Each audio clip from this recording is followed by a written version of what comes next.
पीर फकीर गुरु मुर्शिद कामिल बहुत ही भाग्य से मिलता है जो प्रभु से मेल गिरा दे, जो सच्ची बात बता दे। वरना इस घोर कलयुग में हर इंसान किसी न किसी का गुरु बना फिरता है, पर यहां गुरु मुर्शिद कामिल की महिमा हमारे वेदों में, सभी पवित्र धर्म की पवित्र ग्रंथों में खूब बढ़ चढ़ के बताई गई है, जो कि 100% सच है। गु का मतलब अंधकार और रू का मतलब प्रकाश। जो अज्ञानता रूपी अंधकार में ज्ञान रूपी दीपक जला दे, वही सच्चा गुरु होता है। गुरु आपसे आपकी जमीन जायदाद, आपकी इज्जत रुतबा शोहरत, किसी भी तरह का कोई गर्ज नहीं रखता। हां, वो बेगर्ज नहीं, गरज तो होती है, और वो सिर्फ यही होती है कि आपको कोई दुख ना लगे, आपको कोई परेशानी ना आए,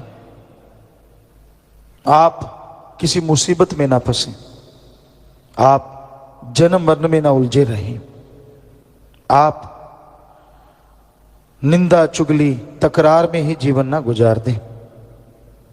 ये सारा फिक्र कह लो, गर्ज कह लो, फकीर को होती है अपने मुरीद की, और वो यही चाहता है कि कैसे अपने बच्चों की इन मुश्किलों को, इन परेशानियों को दूर किया जाए, और वो भी ऐसे समय में जिसे घोर से भी घोर कलयुग कहा जाता है। यहां लोग सुमरन करना फजूल समझते हैं, यहां सुमरन में मन नहीं ठहरता। निंदा चुगली झूठ बोलना हो, गपशप मारना हो, सारा सारा दिन लोग मारते रहते हैं। लेकिन राम का नाम, अल्लाह मालिक की भक्ति इबादत करनी हो, उसके लिए घंटा घड़ी भी ऐसा लगता है जैसे बहुत सारा बोझ उठाना हो। तो ऐसे दौर में पीर फकीर अपने सतगुरु मौला से हमेशा दुआएं करते रहते हैं, सारी सृष्टि के लिए, मालिक की औलाद के लिए, और मुरीद सबसे ऊपर होते हैं कि जो मालिक को मानने वाले हैं। फकीर कहते हैं, मालिक पता नहीं कब से तेरे से बिछुड़े हैं, इनका दोष यही रहा कि इन्होंने आपका हुक्म नहीं माना, इनका दोष यही रहा कि इन्होंने आपको नहीं पहचाना, पर इसका फल भी इनको मिल चुका है। पता नहीं कितनी सदियां हो गई, कितने युग हो गए तड़फते हुए, भटकते हुए, काल की मार सहते हुए। हे दयाल, हे दया के सागर, अब ये तेरे से जुड़े हैं। हे राम, तेरी अब भक्ति करने लगे हैं ये लोग। ठीक है, कलयुगी जीव हैं, उतने वचन नहीं मान पाते, उतना सुमरण नहीं कर पाते, पर तुझे लाज है अपनी औलाद की, तुझे लाज है अपने बच्चों की, तुझे लाज है क्योंकि तू ही इनका रूप है और ये तेरा रूप है। इनको वापस ले जाने का सब तेरा ही जिम्मा है। सो हे परवरदिगार, इन्हें क्षमा कर, इनकी खताओं को माफ कर दे, और अपनी दया में रहमत से इनको माला माल कर दे। गुरु पीर फकीर डायरेक्ट इनडायरेक्ट मालिक से दुआ करते रहते हैं, और मालिक ऐसा होता नहीं कि सुने ना, पीर फकीर की बात को जरूर सुना करते हैं। तो गुरु का मकसद इस धरती पे आने का सिर्फ यही होता है कि कैसे वो अपने मालिक की औलाद को मालिक से जोड़ पाए, कैसे जन्म मरण की फाही से उनको मुक्ति दिला पाए। और वो दिन रात इसी कार्य में लगा रहता है। वो कहता है कि टेंशन मत लीजिए, टेंशन से कभी कोई काज नहीं संवरता। जितनी मर्जी टेंशन ले लो, जितना मर्जी रो धो, उससे काज संवरते नहीं बल्कि बिगड़ जाया करते हैं। एक ही तरीका है, सतगुरु पे दृढ़ यकीन रखो और सुमन सेवा करते हुए सब कुछ मालिक पे छोड़ दो। मालिक फल तू दे देना है, मैं नेक कर्म करूंगा, हक हलाल कड़ा परिश्रम करूंगा। हे प्रभु, हे ईश्वर, तेरी भक्ति करता रहूंगा, तू कृपा निधान है, जरूर कृपा करेगा, तू जाने तेरा काम। बस व्यवहार के सच्चे बनो, सेवा सुमन करते रहो, कभी किसी का दिल ना दुखाओ। बेपरवाह जी ने भजन की 4 लाइनें बनाई हैं जिसमें पूरी जिंदगी का सार है। इस जन्म में ये 2 काम करो, एक नाम जपो और प्रेम करो, किसी जीव का दिल ना दुखाना, कभी मौत याद रखो, मालिक से डरो। तो इसमें सारी जिंदगी का सार छुपा है कि भाई सुमरन करते रहो, मालिक की बनाई सृष्टि से बेगरज निस्वार्थ भावना से प्यार करो, कभी किसी का दिल ना दुखाओ। जो किसी को तड़फता देख के तड़फ जाते हैं वही इंसान, किसी को तड़फता देख के ठहाके लगाते हैं वो शैतान। तो ये खस्ता दिल का मतलब ये नहीं होता कि वो कोई कायर होते हैं या कोई डरपोक होते हैं। उनके अंदर एक भावना होती है इंसानियत की, और जब इंसानियत की भावना चरम सीमा पे पहुंचती है तो इन जैसा बहादुर त्रिलोकी में कोई नहीं होता। ये भी सच्चाई है। तो कहने का मतलब ये 2 कार्य अति जरूरी है, सुमरन करो और मालिक की सृष्टि से निस्वार्थ बेगरज मोहब्बत करो। दृढ़ यकीन के साथ मालिक के रास्ते पे चलते रहो और मालिक से हमेशा डर रखो, ताकि बुरे कर्म करने लगो तो ये याद रहे कि वो देख रहा है। क्योंकि इंसान जब सत्संग में आता है तो उसका बुद्धि विवेक कुछ और होता है। जब एकांत में अकेला होता है तब मन गुरु होता है और इंसान चेला होता है। तब मन की ही बातें चलती हैं, मन सिखाता है, मन समझाता है, मन रास्ता दिखाता है। लेकिन जो सुमन करते हैं, जिनको दृढ़ यकीन है, कितना भी मन गुरु बना रहे उसकी दाढ़ गलने नहीं देते। बातें आ गई, ख्याल आ गए, लेकिन उस पर चलते नहीं, तो वो भी मालिक के प्यारे होते हैं, वो भी दृढ़ यकीन वाले होते हैं। वरना मन बड़े बड़ों को पानी पिला देता है। इसलिए सत्संग सुनना, सेवा करना और सुमरन करना अति जरूरी है, ताकि सत्संग में सुन के जाओ, दिलो दिमाग में बसाओ और फिर मन से लड़ने के लिए आपके काम आए। एक मां बाप अपने बच्चे का बुरा नहीं सोचता,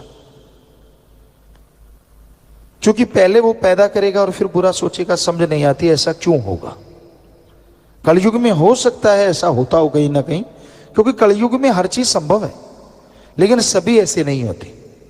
मां बाप के लिए बच्चा कितना भी बड़ा हो जाए, उसके बच्चे के भी बच्चे हो जाएं, पर वो रहता बच्चे का बच्चा ही है। मां बाप को बिल्कुल दुदकार दे, बुलाए ना, ध्यान ना दे, फिर भी रहता बच्चे का बच्चा ही है। जरा सोचिए, जो आप बच्चे वाले यहां बैठे हैं, जिसके बेटे हैं बेटियां हैं, जरा सोच के देखिए, अगर मां बाप का दिल इतना बड़ा हो सकता है तो गुरु पीर फकीर तो दोनों जहान का मां बाप होता है। अपने दिल पे हाथ रख के देखिए तो सही कि अगर आप अपने बच्चे का बुरा नहीं सोच सकते, आप कितनी देर नहीं सोच सकते, जितनी देर इस धरती पे हो, फिर तो चले जाना है। पर गुरु पीर फकीर तो यहां भी और वहां भी, दोनों जगह ध्यान रखने वाला है। वो बुरा सोचना तो दूर, कभी कल्पना में नहीं लाता। आदमी की जैसी सोच होती है वैसा सामने वाले को तोलता रहता, उसी तराजू पे वैसा ही उसकी समझ में आता रहता है। नहीं अब ये होगा, नहीं अब वो सोच रहे, अब नहीं ये। जैसी खुद की सोच बदलती है, जैसी करबट मन दिलाता रहता है, वैसा उसको लगता है कि पीर फकीर नहीं, ऐसा नहीं होता। गुरु पीर फकीर कभी किसी का बुरा नहीं सोचते। उन्हें कोई गालियां दे ले, बुरा कह ले, गलत बोल ले, उसकी मर्जी, वो मर्जी का मालिक है। लेकिन संत पीर फकीर का हाथ जब भी उठता है तो दुआ के लिए उठता है, भले के लिए उठता है, अच्छे कर्म करवाने के लिए उठता है। कभी वो बुरा किसी का सोचते ही नहीं। तो ऐसे गुरु पीर फकीर शास्त्र नाम श्याम मस्तान दाता रहबर मालिक स्वरूप जो हमें मिले, और आप दृढ़ यकीन रखें तो यकीनन इस जहान तो क्या, अगले जहान के काज संवरते आपको नजर आने लगेंगे। तो दृढ़ यकीन अति जरूरी है इस कलयुग में। इंसान इंसान है, आपको कुछ भी बोल सकता है, कुछ भी कह सकता है, गलत बोल सकता है, बुरा बोल सकता है, इंसान अपनी बुद्धि के मुताबिक कुछ भी कह सकता है। हमने तो कभी नहीं कहा कि आप किसी भी इंसान को ऊंचा दर्जा दो। मस्ताना शाह दाता रहबर ने कभी नहीं कहा, परम पिता शास्त्राम जी दाता ने कभी नहीं कहा। क्यों? इंसान सिर्फ इंसान है। आपको लगता है यार ये तो बिल्कुल नजदीक होगा, ये तो ऐसे है, ये वैसे है, ये तो वहां खड़ता है, ये तो वहां सेवा करता है, ये तो वो है। तो आपकी मर्जी, वो आप ही उनकी इमेज बना लेते हो, आप ही उनको रुतबा दे देते हो, और बाद में जब आपसे ठगी हो जाती है फिर चिल्लाते रहते हो। फकीर तो नहीं कहते कि आप ऐसा रुतबा दो, फकीर तो नहीं कहते कि आप उनके लिए दिलो दिमाग में कोई ऐसा अलग से फोटो बना लो। सब मालिक की औलाद है ना, सबको एक जैसा समझो। कोई भक्ति कर रहा है तो उसके कर्म, अगर कोई बुरे कर्म कर रहा है तो उसको सुधारने के लिए दुआ करते रहो बस। पर उसको आप जब ज्यादा रुतबा दे देते हैं, है तो 5 तत्व का पुतला, हार्ड मास का बना हुआ पुतला, वही सब कुछ है, कोई फर्क नहीं। अगर वो भक्ति नहीं करता, अगर वो वचनों पे नहीं चलता, संत पीर फकीर किसी को रुतबा दे भी दें तो भी क्या हुआ, वो तो मर्जी का मालिक है। हां, संत रुतबा देते हैं तो यही कि आप मालिक की औलाद हैं, सेवादार हैं, बढ़ चढ़ के सेवा करो। मालिक के दिल के टुकड़े, अखियों के तारे हैं, सारे के सारे हैं, क्योंकि उनकी निगाह में सब मालिक की औलाद हैं, सबसे वो प्यार करते हैं। पर इसका मतलब ये नहीं होता कि आप में कमियां हैं और आप ये सोचो यार मुझे तो ये रुतबा मिल गया। नहीं, आपको अपनी कमियां दूर करनी है। ये फकीर की निगाह है कि वो सबसे प्यार करता है, पर आपको खुद के बारे में तो पता ना कि आप में क्या क्या कमियां हैं, आप कहां कहां गलत हैं। तो सुमन करें, सेवा करें, उन कमियों को दूर कर दें, और जैसे फकीर वाले रुतबे पे आओगे, 10वां द्वार तो क्या, मालिक नूरी सुबरू में पल पल दर्शन देने लग जाएंगे। क्योंकि रुतबा तो मिल जाता है, लेकिन उस तक पहुंचना जरूरी है, उसको पाना जरूरी है। आपके सामने अमृत तो पड़ा है, लेकिन उठ के जाना जरूरी है, मुंह में लगाना जरूरी है, निगलना जरूरी है, फिर ही अंदर जाके काम करेगा ना। तो वैसे ही फकीर हमेशा कहते हैं कि किसी पे ऐसे ही मत मोहित हो जाओ, जिसको देखा कि नहीं भाई ये तो ऐसे करता है, ये तो वो सेवा करता है, ये तो फलां है, इसको तो ये ना, ये आपकी मूर्खता है। अगर आप मर्यादा तोड़ देते हो ये सोच के, तो आप अपनी भक्ति बर्बाद, उसकी भक्ति बर्बाद। ऐसे मर्यादा में रहो, पक्के बन के रहो, तो यकीन मानो मालिक एक ना एक दिन दया में रहमत से नवाजेंगे। जब आप उसके काबिल बन जाएंगे तो वो हरि रस अमृत आपके अंदर ऐसा चढ़ेगा कि दोनों जहां में उसका नशा कभी नहीं उतरेगा। सत्संग बड़े भाग्य से नसीब में मिलता है, और वो और भाग्यशाली हो जाते हैं जो सुनकर अमल कमाया करते हैं।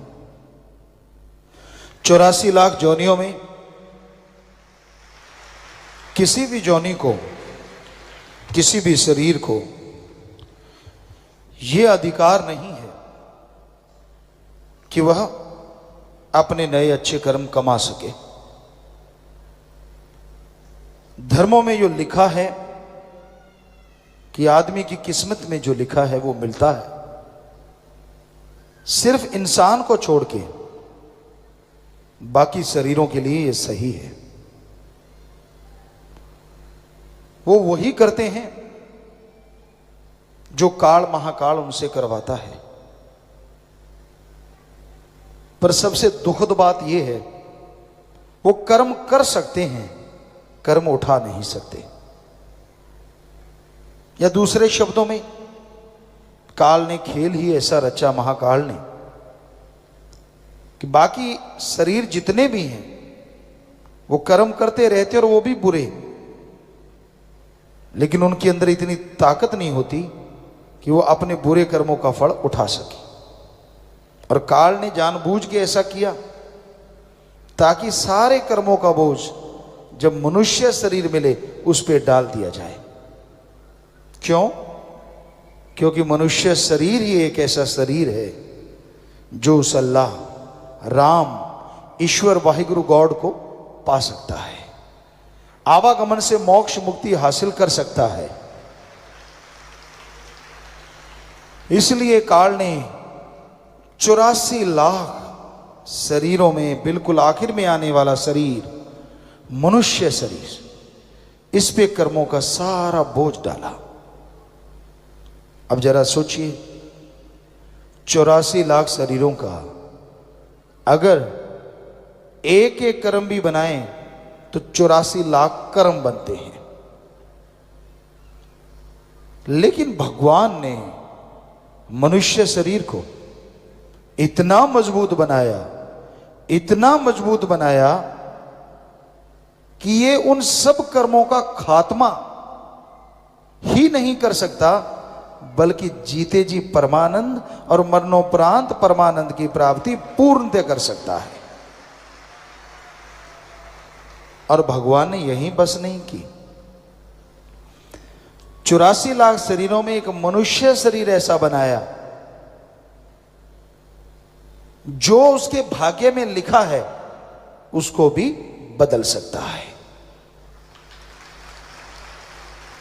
सिर्फ मनुष्य शरीर, इसमें भक्ति की जाए, कर्म योगी और ज्ञान योगी बना जाए तो ये भयानक से भयानक कर्मों को बदल सकता है। तो आपके लिए ये सही नहीं है कि जो लिखा है वो ही मिलेगा। जो लिखा है वो तो मिलेगा, पर अगर आप चाहें तो अपनी तरफ से ओम हरि अल्लाह राम को खुश करके और भी बहुत कुछ लिखवा सकते हैं, अपने भाग्य को बदलवा सकते हैं। पर अगर आप हाथ पे हाथ धर के बैठे रहते हैं तो कहां से कुछ मिलेगा। आप सो रहे हैं, काम धंधा करना नहीं चाहते, सोए सोए अगर आप प्रार्थना करें कि भगवान मेरे कर्म बना दे, मुझ पे रहमत कर दे, तो भगवान करेगा, लेकिन आपको 4 खुराटे और दे देगा, क्योंकि आप तो नींद में हो और तो नींद ही मिलेगी ना। हाँ, पढ़ने वाले बच्चे ध्यान से सुनिए, कॉलेज में स्कूल में आप पढ़ते हैं या कोई डिग्री ले रहे हैं, इंजीनियरिंग कर रहे हैं, आप लगन से पढ़ो, दिल लगा के पढ़ो। अगर आपके पढ़ने से 70% नंबर आ रहे हैं और आप भगवान की भक्ति भी करते हैं तो भगवान 70 की जगह 90% भी कर सकता है। यह पॉसिबिलिटी है। बिजनेसमैन, आप व्यापारी हैं, दुकानदार हैं, मेहनत की करते हैं, पूरी मेहनत करते हैं, कड़ा परिश्रम करते हैं, तो आप 15% चलो मान लो लेते हैं। कलि युग में बड़ा मुश्किल है, लोग तो 200-200% ले रहे हैं, पर चलो अगर आप सच्चे हैं 15% ले रहे हैं, 10-15%, और पूरी मेहनत करते हैं, कड़ा परिश्रम करते हैं,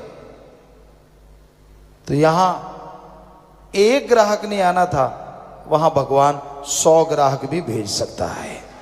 यह पॉसिबिलिटी है। इस तरह से आपकी कमाई भी बढ़ सकती है और बेईमानी भी नहीं करनी। जिम्मेदार है, आप मेहनत करते हैं, खेतों में हल जोत रहे हैं, पानी लगा रहे हैं, बीज बो रहे हैं, अगर उस समय साथ साथ भगवान मालिक का नाम ले रहे हैं, दृढ़ यकीन के साथ, दृढ़ता के साथ, तो वो बीज जो धरती में जाएगा, फले फूलेगा। और जैसे गेहूं का उदाहरण दें आपको, कि दूसरों के उसी बीज में अगर गेहूं की बल्ली जो छल्ली होती है उसमें 70 दाने हैं और आपने मेहनत की, आपके भी 70 हैं, तो भगवान उस गेहूं की बल्ली छल्ली में 100 दाने भी कर सकता है। यह कृपा हो सकती है। तो कृपा ऐसे होती है कि आप सुमरण करें और मेहनत करें। कोई भी नौकरी पेशा है, आप पूरी लगन से, पूरी मेहनत से काम करते हैं, गपशप की बजाय आप जितना काम मिलता है उसे कायदे से कर देते हैं तो भगवान का सुमरण करते रहते हैं, नेक कर्म करते हैं, तो तरक्की 2 साल में मिलती है। हो सकता है भगवान आपको 1 साल या 6 महीने में तरक्की दे दे, ये पॉसिबिलिटी है। तो ऐसे काम करता है भगवान का नाम। जादू टोना या पाखंडवाद या ढोंग ढकोसले से ईश्वर किसी को कुछ देता नहीं। देवी देवता जो होते हैं वो कभी किसी को डराते नहीं, कभी किसी का बुरा काम करते नहीं। देवी देवता हमेशा अच्छा कर्म करते हैं। उनकी ड्यूटी होती है कि वो आपको संभालें। जैसे स्कूल होता है, उसका हेड कौन?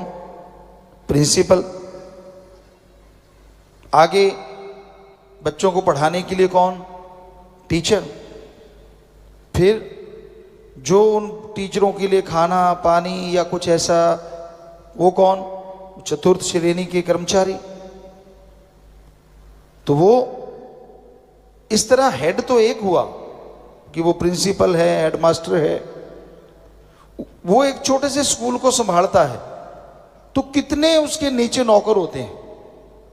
पूरी सृष्टि नहीं, आप तो एक त्रिलोकी में रह रहे हैं, ऐसी सैकड़ों त्रिलोकियां हैं, ऊपर एक और जहान है।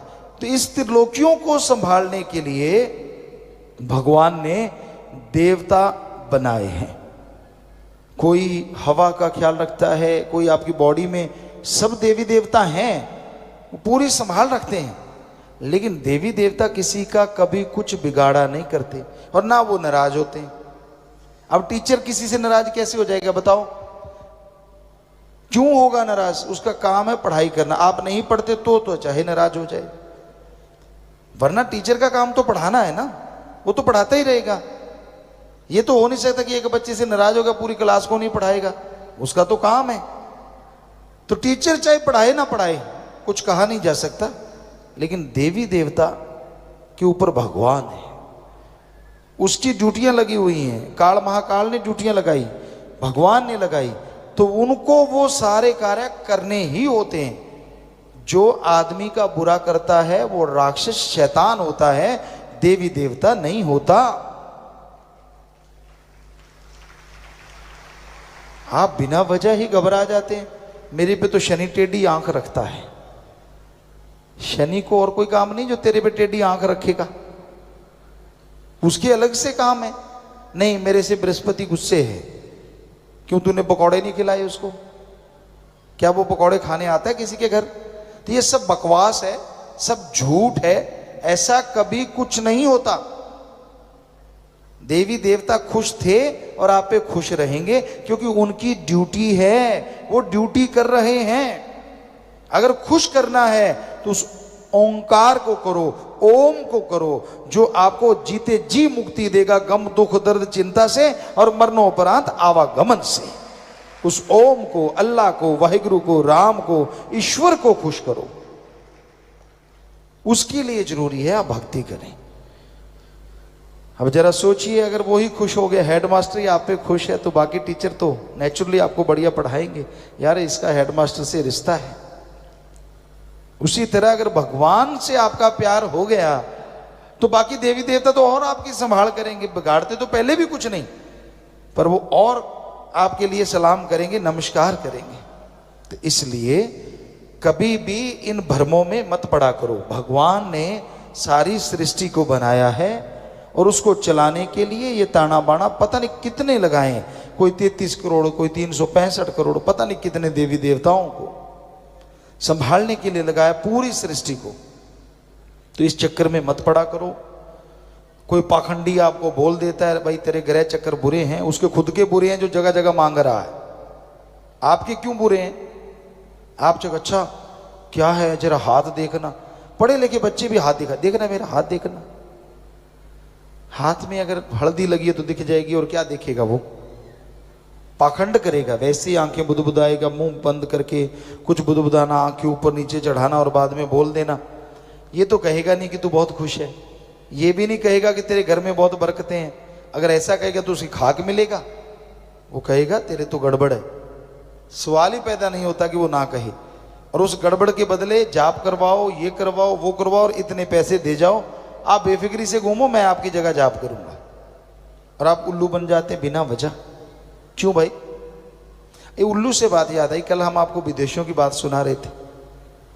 अपने यहाँ क्या कहते हैं, जो मूर्ख होता है या उसको कहते हैं ना उल्लू बना दिया, और वहां उल्लू को बुद्धिमान मानते हैं। देखो नई बात, वहां जगह जगह उल्लू की फोटो लगी होती है, जगह उसको बड़ा बड़ा अच्छा मानते हैं, शकुन मानते हैं, बहुत बढ़िया मानते हैं। तो पता नहीं दुनिया में क्या क्या है। हमने कहा ये उल्लू, कहते गुरुजी उल्लू को बुद्धिमान मानते हैं। हमने कहा अच्छा होगा बुद्धिमान, पर हमारे तो इसको बिल्कुल ही मूर्ख और नालायक मानते हैं। तो ये चीजें हैं दुनिया में, तरह तरह की बात पे बात आ गई थी। सो आप किसी से बेवकूफ मत बनो। तिथ बार ना जोगी जाने, रुत मा ना कोई, जा करता सृष्टि को साजे, आप पहचाने सोई। ध्यान से सुनिए, भगवान ने कोई तारीख का नाम नहीं रखा, भगवान ने किसी दिन का नाम नहीं रखा। हमने वेद पढ़े, पवित्र वेद, गीता, रामायण, महाभारत, सभी पवित्र ग्रंथ, पवित्र गुरबाणी सिख धर्म की, पवित्र बाइबल, पवित्र कुरान शरीफ, कुरान मजीद, पवित्र धर्मों के सब ग्रंथ पढ़े। सूफी संतों की वाणी, कबीर जी, शेख फरीद, नामदेव, धन्ना भक्त। कहीं नहीं लिखा कि भगवान ने दिनों का नाम रखा है या तारीख का नाम रखा है। जब उसने नाम रखा ही नहीं, ये तो आदमी के रखे हुए हैं सिर्फ पहचान के लिए, ताकि पहचान रहे भी आज ये दिन है, आज ये दिन है। वरना क्या पता लगता दिन गुजर गया, कौन सा दिन, कौन सी तारीख, क्या पता लगता। आप जन्मदिन कैसे मनाते?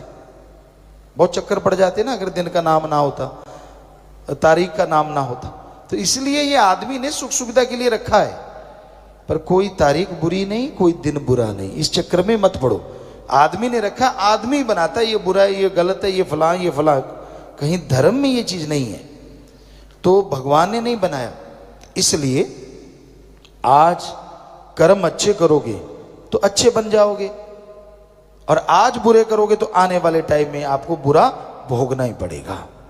इसलिए कर्म योगी बन के अच्छे कर्म कीजिए, भले कर्म कीजिए, ताकि आप अच्छाई पे, नेकी पे आगे बढ़ते जाएं और मालिक की कृपा पात्र बन। इंसान के चेहरे पे जब खुशी होती है, दिलो दिमाग में जब खुशी होती है, तो बंजड़ भी बहारों के मानने लगता है, बाग बगीचे फूलों की खुशबू आने लगती है।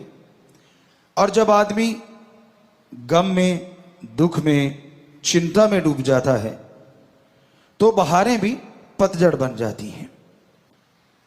उस परमपिता परमात्मा से, ओम रामदाता से, सतगुरु से जब इंसान प्यार करता है, सच्चे दिल से, सच्ची भावना से, तो यकीन मानो उसकी पतझड़ जिंदगी में कभी आता ही नहीं। एक पौधा होता है, बहुत से बच्चे जानते होंगे, बुजुर्ग जानते होंगे, सदाबहार। उसमें फूल हमेशा रहते हैं, फूल जाते नहीं, इसलिए उसका नाम है सदाबहार। तो जो परम पिता परमात्मा सतगुरु के वचनों पे 100% पहरा देता है, ठोक के दृढ़ यकीन रखता है, ये दो ही बातें काफी हैं। दृढ़ यकीन, वचनों पे पहरा, और साथ में कहीं सेवा और सुमरण करता हो तो सोने पे सुहागा नहीं, सब कुछ ही डायमंड बन जाता है। जो भी बेशकीमती प्लेटिनम कह लो वो बन जाता है।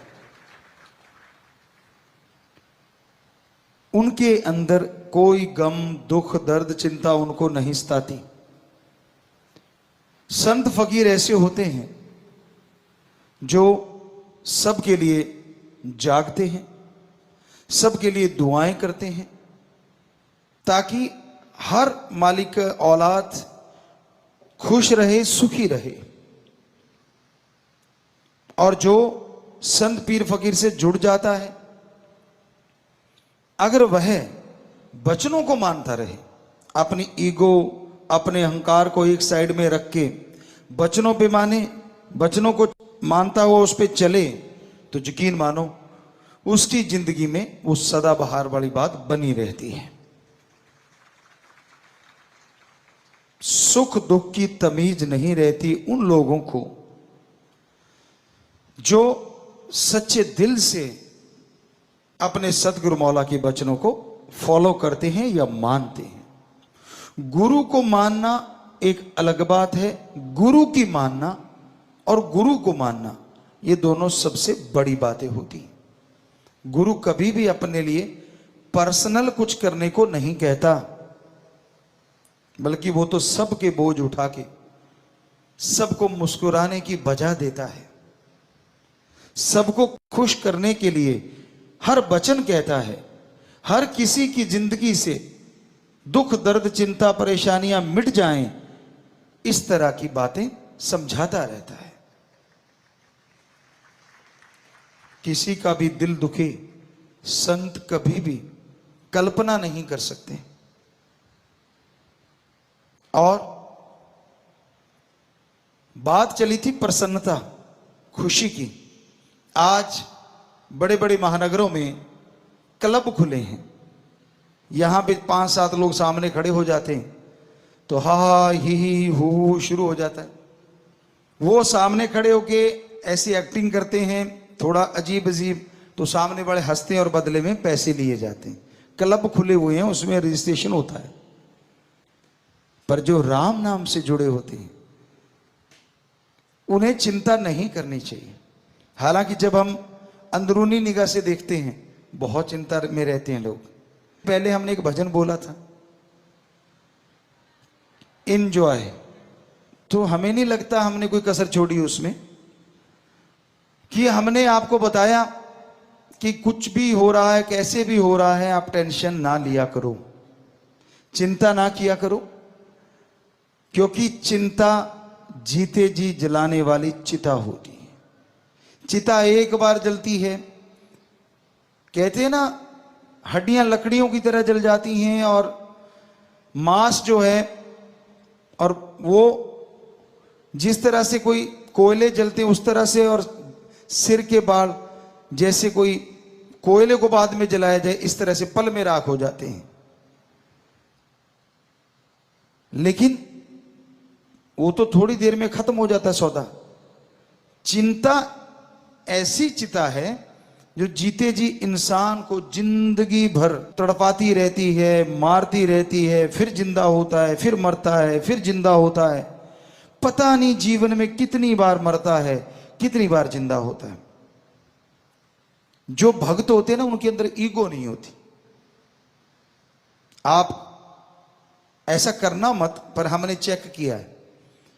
गांव में अगर बैठे और कहने लगे जी वहां नाम चर्चा हुई, वो कुछ लोग और थे, बहुत पहले की बात है, मे बी 80 की बात हो, 80 की, 1980 की, कहने लगे सच्चा सौदा से आए हैं और ये वो। तो हालांकि वो गुमराह हुए थे, लेकिन गांव में लोगों को पता नहीं था इस चीज का।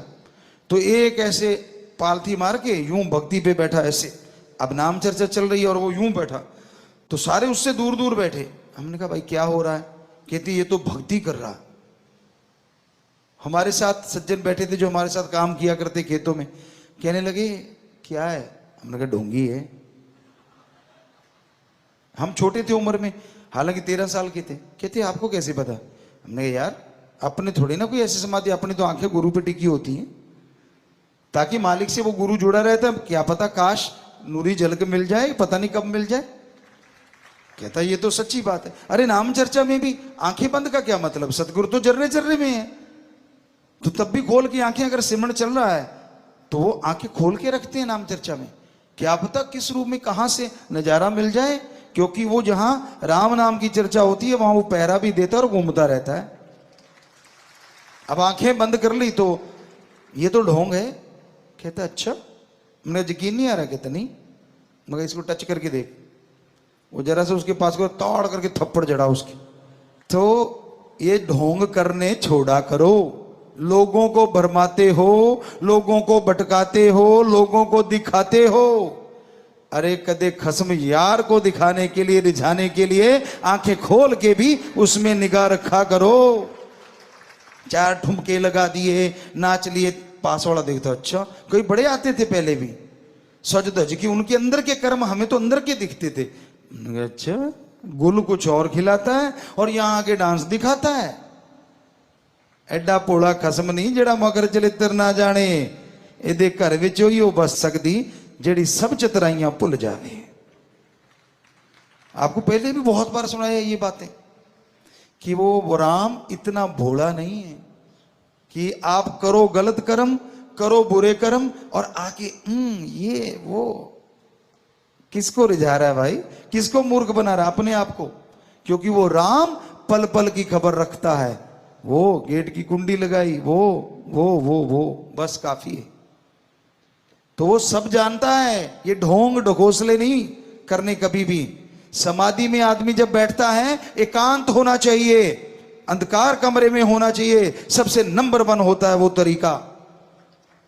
और कोई देखे ना, कोशिश करो जब समाधि में जाने की अगर आपकी इच्छा है, क्योंकि अंधेरा होगा तो आंखें भी अट्रैक्ट नहीं होंगी। लाइट से आंखों में, आंखें बंद करके देख लो आप दिन में तो आंखों में एक लाइट रहेगी, अंधकार में वो एक बिल्कुल बंद हो जाती।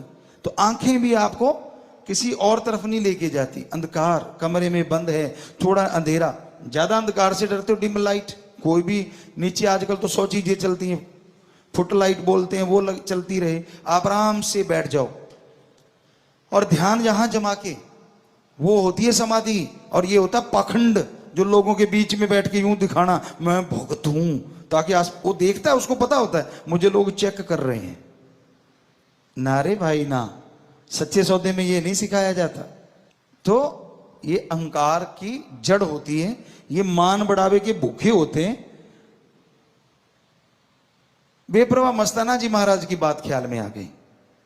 श्रावण शाह साईं जी जब गुफा से तेरावास से निकलते थे तो वो साईं जी अपने पांव में घुंघरू बांध लेते बड़े बड़े, और जैसे श्रावण शाह जी बाहर निकले तो वो डांस करना शुरू कर देते। मेरा मक्खन मलाई, मेरा दाता रहबर, मेरा सतगुरु मौला, जितने भी उनके शब्द थे वो अपने आप में अलग ही थे। अब वहां गड़बड़ हो जाती, क्योंकि अलग अलग परंपरा होती है। ब्यास जी में ये परंपरा है कि वहां साध संगत जाती है तो समाधि रूप में बैठती है। लेकिन वहां अब मान लो सारे आदमी ऐसे बैठे हैं और वहां मस्ताना जी महाराज नाच रहे हैं, वहां तो कोई नाचता नहीं था। तो जैसे ही श्रावण शाह जी आते कहते वाह भाई वाह, वाह भाई वाह, वाह भाई वाह। वो दूसरों ने देखा यार ये तो सारी वाह भाई तो यही लूट जाता है, हम तो बैठे ही रह गए। वो 2-4 ने और घुंघरू बांध लिए। आए और जैसे श्रावण शाह जी महाराज बाहर आए तो नाचने लगे। और मस्ताना जी का तो रूटीन था, वो आगे आके नाचने लगे। वो तो जहां रोज रहते थे वहीं से नाच रहे थे। वही जो आपको बोला था, आंखें होनी चाहिए यार पे चाहे पीछे बैठे। तो वो नाच रहे हैं अपनी मस्ती में आगे, और वो बोले जा रहे हैं जो भी बोले जा रहे हैं, धन मेरा निरंकार, धन मेरे श्रावण शाह, धन मेरे दाता रहबर, धन मेरा सतगुरु मौला। अब वो जो दूसरे थे वो भी नाचने लगे। उन्होंने सोचा हम आगे हो जाते हैं, तो वो ज्यादा ही आगे होने लगे। तो श्रावण शाह जी दाता रहबर ने बोला मस्ताना तो एक ही है, बाकी तो डुप्लीकेट होता है।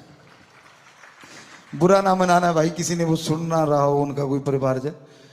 तो कई बार ऐसा होता है। तो ये ड्रामे नहीं, वो मस्ती जब आती है ना वो अंदर से आती है।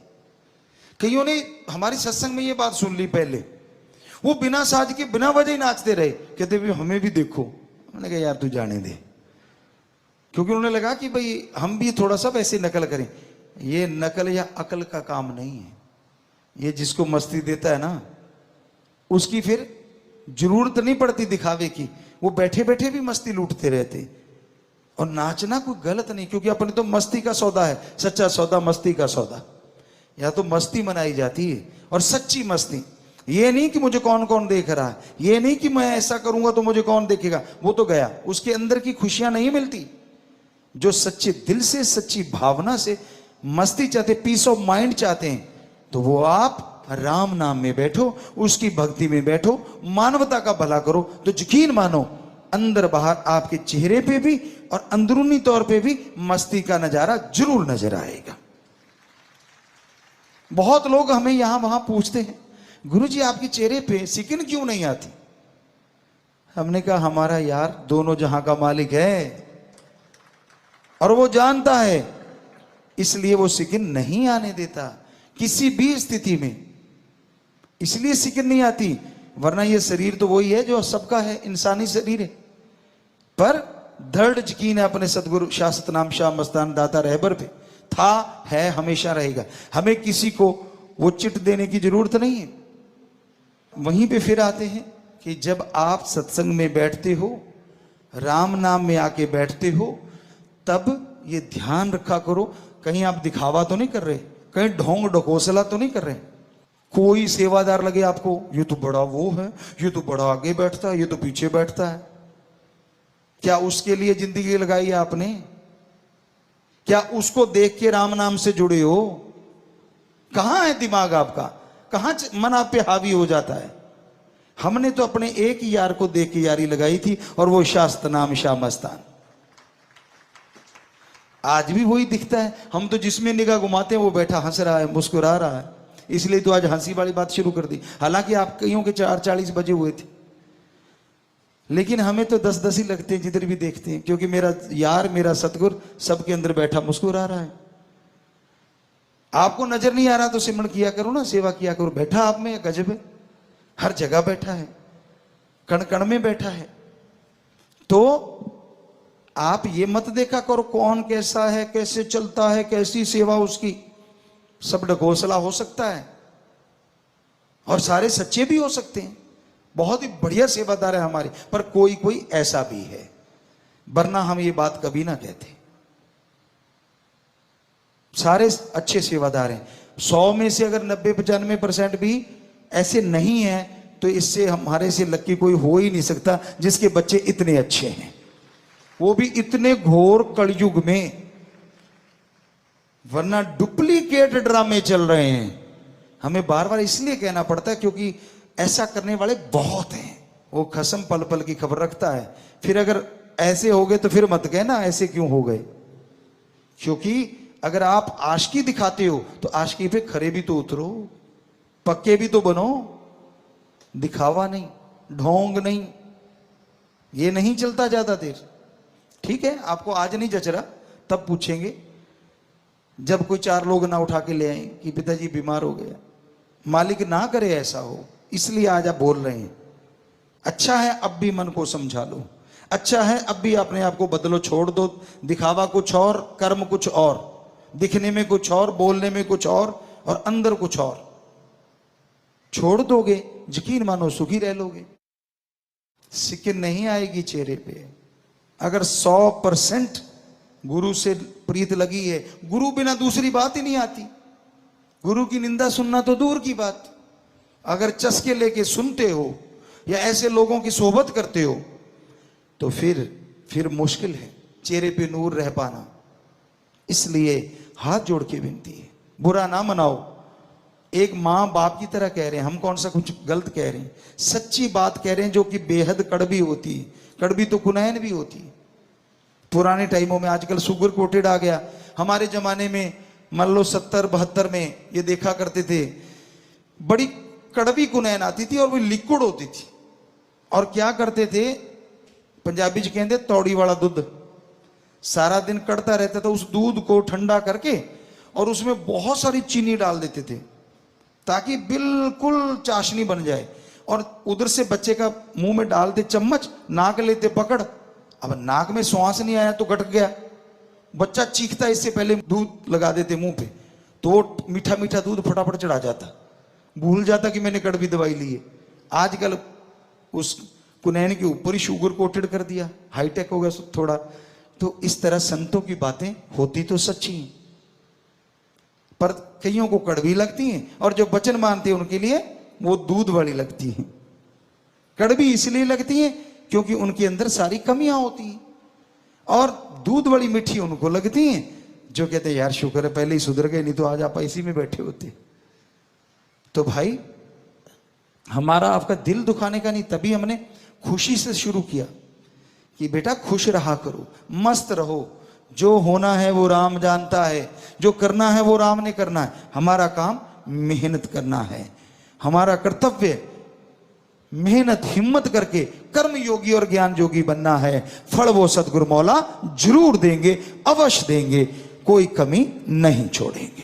इस घोर कलयुग में इंसान मन इंद्रियों के गुलाम है, उसी में दिन रात फंसे रहते हैं, उलझे रहते हैं। किसी को काम वासना तो किसी को क्रोध, किसी को लोभ मोह, किसी को अहंकार, मन और माया, ऐसा चक्र घिन्नी करते हैं। इस तरह अपने में उलझा लेते हैं कि मालिक की और नेकी की बातों को पास फटकने नहीं देते। इंसान उलझे रहते हैं, इन्हीं सातों के चक्कर में, इन्हीं के चक्रव्यूह में फंसे रहते हैं। उस भगवान को, अल्लाह राम ईश्वर गॉड खुदा रब को याद करना, उससे इतनी प्रीत रखना, इतना प्यार रखना कि उसके बिना आंखों में कोई आने ही ना पाए। कोई ऐसा कर पाता है, बहुत मुश्किल है। दुनियादारी की हवा और इन सातों का चक्रव्यूह, इससे निकलना कोई आसानी की बात नहीं है। भाग्यशाली हैं जो इनसे निकल के सतगुरु अल्लाह राम से प्यार करते हैं, मोहब्बत करते हैं। दुनिया से सबने जाना है, वो समय कब आना है किसी को मालूम नहीं। पता नहीं कब बुलावा आ जाए और इंसान को जाना पड़े। लेकिन जीते जी जो नेकी करते हैं, जीते जी जो भलाई करते हैं, जीते जी जो अल्लाह वाहिगुरु राम की भक्ति इबादत करते हैं, उनका नाम दुनिया गाए ना गाए, लेकिन दोनों जहां में उनकी जय जयकार जरूर होती है। भगवान की दरगाह में बहुत ऊंचा दर्जा मिलता है। भगवान की दरगाह में लोग उसे नमस्कार करते हैं, रूहों की पहचान होती है। हर कोई सजदा करता है, वाह यार ये ओढ़ निभा गया। यानी जैसी भगवान से प्रीत लगाई वैसी आखिर तक निभा देना, यही बहादुरी है। इसमें तरह तरह की रुकावटें आती हैं। कभी बाल बच्चों का चक्कर, वो ढंग से नहीं खिला पिला रहे, कभी खुद का परेशानियां, कभी जमीन जायदाद का चक्कर, बहुत सी घरेलू परेशानियों से आदमी घिरा रहता है। तभी तो गुरु साहिबानों ने फरमाया, बदकुआरी ना थी यही पछुताओ, कि जब बचपन होता है वो अपने आप में एक अलग ही मस्त जिंदगी होती है। हर किसी के साथ तो नहीं, क्योंकि कईयों के बचपन बड़े दुखदाई गुजरे हैं, पर ज्यादातर इंसान अगर देखे तो बचपन में जो वो बेफिक्र था, बिना टेंशन के, बिना किसी दुख दर्द के, बिना परेशानी के, खेलना कूदना, जो मांगा मिल जाना, या जो खाने को चाहिए मिला, नहीं मिला तो भी जैसा मिला फिर भी ठीक। लेकिन जैसे जैसे बड़ा होता गया, काम वासना के चक्कर में, विषय विकारों के चक्कर में हत्थे से उखड़ता गया। कबीलदारी ने चारों तरफ से घेर लिया, बीच में दांव लगाता है, बीच में भागा दौड़ी करता है, बीच में धोखा देता है, धोखा खाता है, पता नहीं क्या क्या होता रहता है। अपनी जिंदगी में अगर आप निगाह मार के देखेंगे तो आपको लगेगा एक जबरदस्त स्टोरी है, एक जबरदस्त कहानी है जो हर बंदे के साथ बीती है। किसी की सुखमय है तो किसी की दुखदाई है, लेकिन भाग्यशाली धन्य वो मां बाप जिनके बच्चों ने मालिक से प्रीत ओढ़ निभाई है।